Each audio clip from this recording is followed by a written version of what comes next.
बिस्मिल्लाहिमिनश्शैतानिर्रजीम बिस्मिल्लाहिर्रहमानिर्रहीम। शुरू अल्लाह जे नाले सां जैन पूरी कायनात खे खलकियो। दुरूद हज़रत मोहम्मद मुस्तफ़ा सल्लल्लाहु अलैहि वसल्लम ते जंहिंखे अल्लाह पाक पूरी इंसान ज़ात लाइ मोलम बणाए मोकिलियो।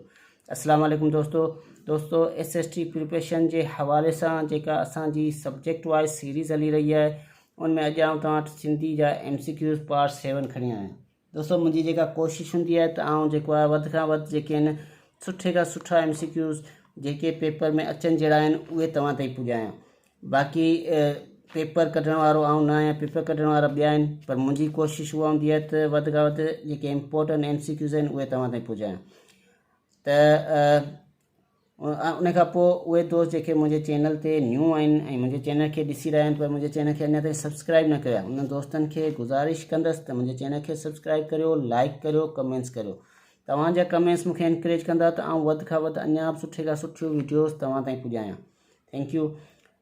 वीडियो जी तरफ़ हलण खां पहिरीं उहे दोस्त जेके मुंहिंजे चैनल खे ॾिसी रहिया आहिनि उन्हनि खे गुज़ारिश आहे त मुंहिंजी वीडियोज़ खे पंहिंजे दोस्तनि ताईं बि शेयर कयो त उहे बि हिन मां वधि खां वधि फ़ाइदो हासिलु करे सघनि। हाणे अचो त वीडियो जी तरफ़ हलूं। Sindhi MCQs part 7। नंबर पहिरियों क्वेश्चन आहे, नज़र रात ऐं ॾींहं जो जहिड़ो जो लेखक केरु आहे? ठीकु आहे, त हिन जो सही जवाबु आहे ऑप्शन सी मोहम्मद सिद्दीक़ मुसाफ़िर। नज़र रात ऐं ॾींहं जो जहिड़ो जो लेखक आहे मोहम्मद सिद्दीक़ मुसाफ़िर। उन खां पोइ नंबर ॿियो क्वेश्चन आहे, किताब सिंधी ॿोली में जासूसी अदब जो लेखक केरु आहे? सिंधी ॿोली में जासूसी अदब किताब आहे, उन जो लेखक केरु आहे? त हिन जो सही जवाबु आहे ऑप्शन ए मुख़्तियार अहमद मल्ला। मुख़्तियार अहमद मल्ला जासूसी अदब जो जेको आहे लेखक आहे। उन खां पोइ आहे किताब अदबी तनक़ीद जी तारीख़। किताब अदबी तनक़ीद जी तारीख़ जो लेखक केरु आहे?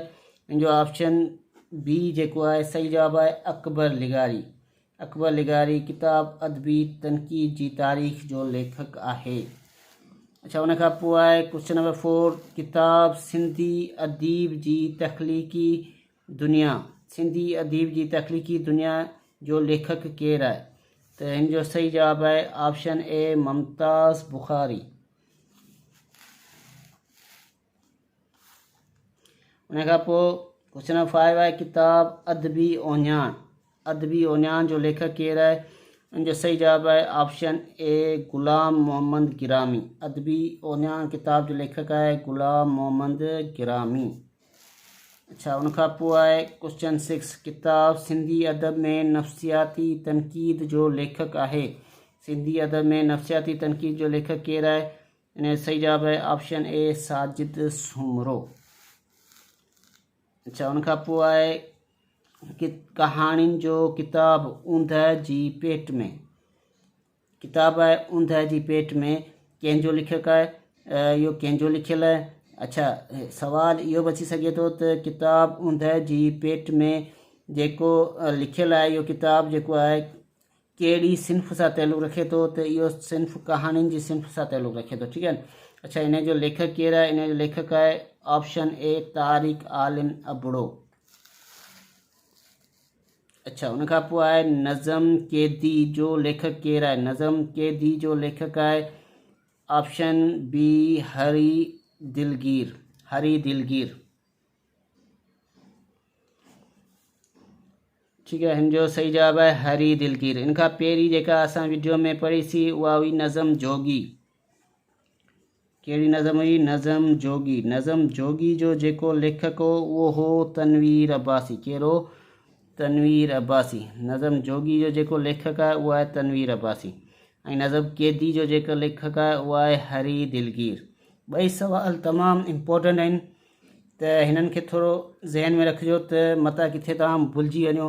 नज़म जोगी जो लेखक जेको आहे उहो तनवीर अब्बासी आहे। नज़म क़ैदी जो जेको लेखक आहे उहा आहे हरी दिलगीर। क्लियर? अॻिते हलूं हाणे। अच्छा, उन खां पोइ आहे किताब इस्लामी कुतुब खाना जो लेखक आहे। किताब इस्लामी कुतुब खाना जो लेखक केरु आहे? इन जो सही जवाबु आहे ऑप्शन बी हिसाबुद्दीन शाह राशदी। ठीक है। किताब इस्लामी कुतुब खाना जो लेखक इसाबुद्दीन शाह राशिदी आहे। उन खां पोइ आहे किताब सिंध जी तारीख़ी क़िला। सिंध जा तारीख़ी क़िला जो लेखक केरु आहे? सिंध जा तारीख़ी क़िला जो लेखक आहे ऑप्शन ए दादा सुमरो, दादा सिंधी, ऑप्शन ए दादा सिंधी। किताब सिंधी तारीख़ी क़िला जो लेखक आहे दादा सिंधी। अच्छा, उनखां पोइ ही नंढो नोट लॻल आहे त सिंध जा तारीख़ी कोट ऐं क़िला। हिकिड़ो किताबु आहे तारीख़ी क़िला जेको लिखियलु आहे उहो आहे दादा सिंधी जो, पर जॾहिं सवाल अचे त सिंध जा तारीख़ी कोट ऐं क़िला कंहिंजो लिखियलु आहे त उहो लिखियलु आहे इश्तियाक अंसारी जो। कंहिंजो लिखियलु आहे? इश्तियाक अंसारी जो। ही ॿई ऑप्शन हिन ॿिन्ही सवालनि में मौजूदु हूंदा त तव्हांखे इहो थोरो ज़हन में रखिणो आहे त जॾहिं सिंध जी तारीख़ी कोट ऐं क़िला अचनि त उहो इश्तियाक अंसारी जो लिखियलु आहे, जॾहिं सिंध जी तारीख़ी क़िला अचनि त उहो दादा सिंधी जो लिखियलु आहे। ठीकु आहे। अच्छा, हिन किताब जा जेके आहिनि सिंधी तारीख़ी कोट ऐं क़िला जा टोटल 2 भाङ आहिनि। अच्छा, उनखां पोइ सवाल आहे इसाक समय जे जेको किताब लिखियो गेड़ो वेस गज़ल, उनमें कंहिंजी शाइरी शामिल आहे? इसाक समय जे जेको किताब लिखियो गेड़ो वेस गज़ल, उनमें कंहिंजी शाइरी लिखियल आहे? ऑप्शन आहिनि, सही ऑप्शन आहे शेख अयाज़, ऑप्शन ए शेख अयाज़ जी शाइरी लिखियल आहे। अच्छा, उनखां पोइ आहे क्वेश्चन सोबो ज्ञानचंदाणी जो किताब कॾहिं बहार ईंदो। इहो कॾहिं बहार ईंदो कंहिंजो लिखियलु आहे? सोबो ज्ञानचंदाणी जो किताबु आहे। इहो कहिड़ी सिंफ़ सां तालुक़ु रखे थो? त हिन जो सही जवाबु आहे ऑप्शन ए कहाणियुनि जी सिंफ़ सां तालुक़ु रखे थो। ही असांजी अॼु जी वीडियो तव्हांखे कीअं लॻी? फीडबैक में पंहिंजी राय ज़रूरु ॾिजो। नेक्स्ट वीडियो लाइ इंशाल्लाह वरी मिलंदासीं। अल्लाह हाफ़िज़, टेक केयर।